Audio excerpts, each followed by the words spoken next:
the two reflecting on the devastation of the fires. Oprah lives here in Maui.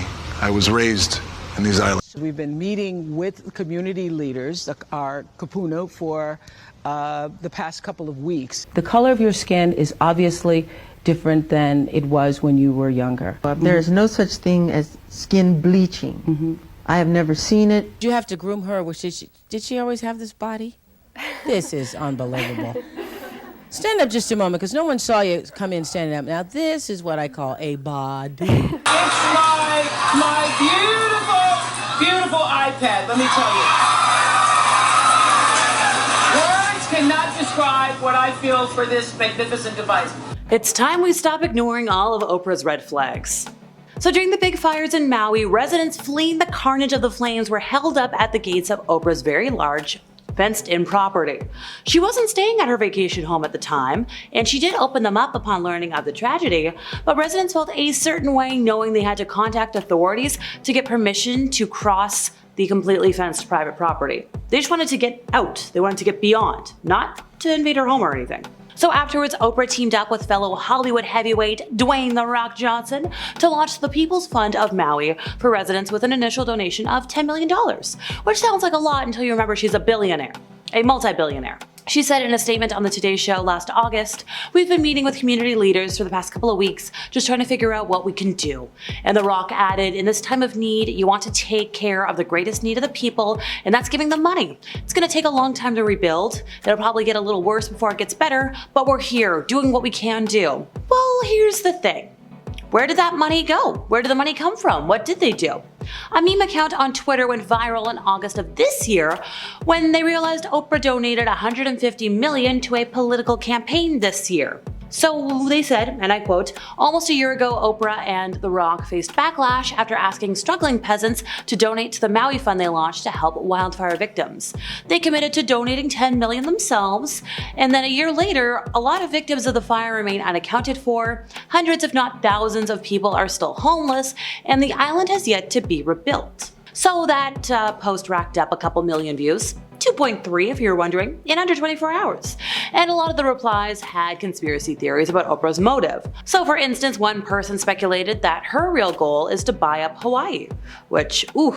Another critic declared, "Oprah is a fake and a fraud," and The Rock was not heat-free. He caught some heat as well for being a self-described free thinker and a patriot. He caught some heat online after somebody who describes himself as a free thinker and patriot said he's a minion to the elite and a tool. I can't say how I feel about Oprah on here. So somebody else added, "What happened to all that money people donated?" So the big controversy is how wealthy Americans have taken over large portions of Hawaiian real estate. Even while native Hawaiians struggle to just receive land promised to be returned to them from the US government. People are on a 40-year-old waiting list for a home that the US government stole from them over a century ago. Back in 2007, Oprah had Jenny McCarthy on her show to promote some really stupid book she wrote. Literally, it's the stupidest thing ever. About her son's autism. So look folks, full disclosure, I went to school for journalism, not for medical stuff, but I do have Google.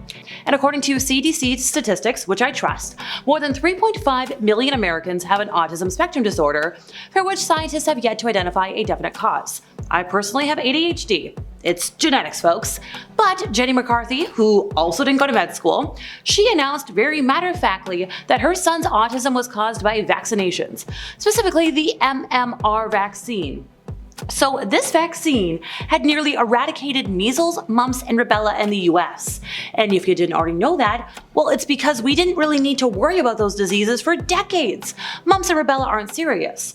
Well, as serious, but measles didn't mess around in its heyday. It took the lives of thousands of people a year. Now, the total number of cases had dropped to less than 200 annually until Jenny McCarthy and Oprah decided to just discredit science and go nuts. So the result? A spike in measles cases. Let's go back 10 years. 2014, there was a record 23 outbreaks and almost 700 cases. Now, is this a coincidence? Or, is this spreading misinformation, people listening, and following the wrong idea? You can take the facts for yourself and decide for yourself. I'm just gonna stay calm and move on. So thanks to Oprah's weakness for theories that veer towards the decidedly stupid, her legacy is kind of tarnished. So sure, we have to give credit. On one hand, she did endorse a lot of credible things in her heyday. She gave away a lot of cars, a lot of money.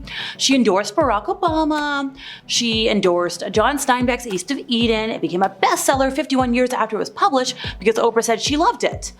But on the other hand, and I'm sorry folks, I'm gonna get a little angry here, we have Oprah to blame for Dr. Oz, the Turkish-American heart surgeon.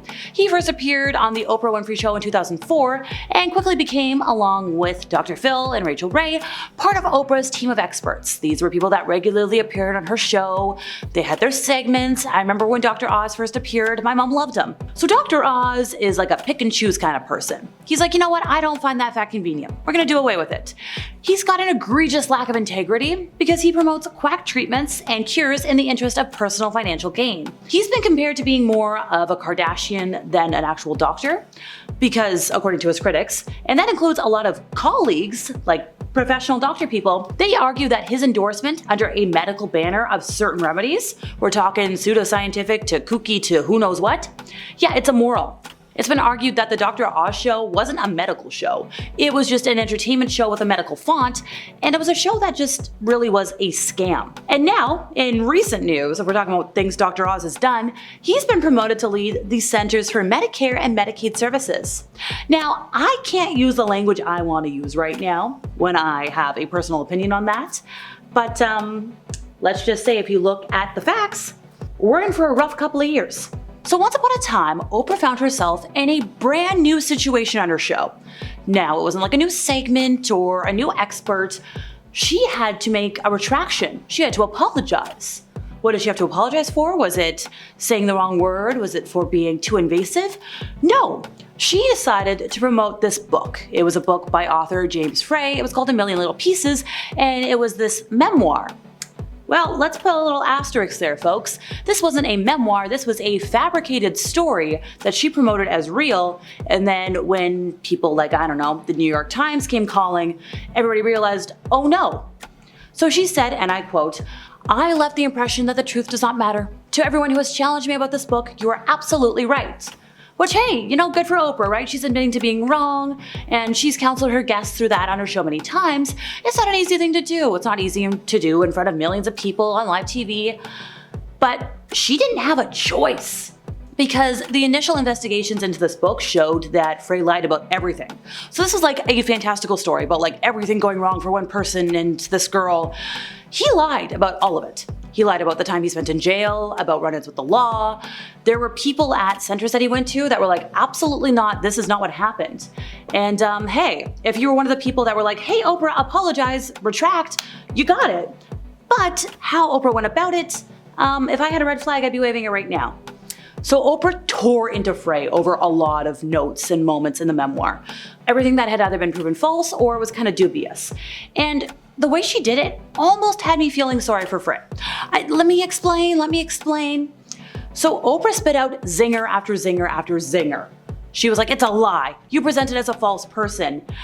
And it's kind of hard to look at this and not think that Frey was just being put on display, not to set the record straight. It was for a public punishing. It was more of a, how dare you embarrass Oprah, instead of a, how dare you lie to people and get away with it. More than once, Oprah emphasized that the whole thing embarrassed her. It was all about her, remember that.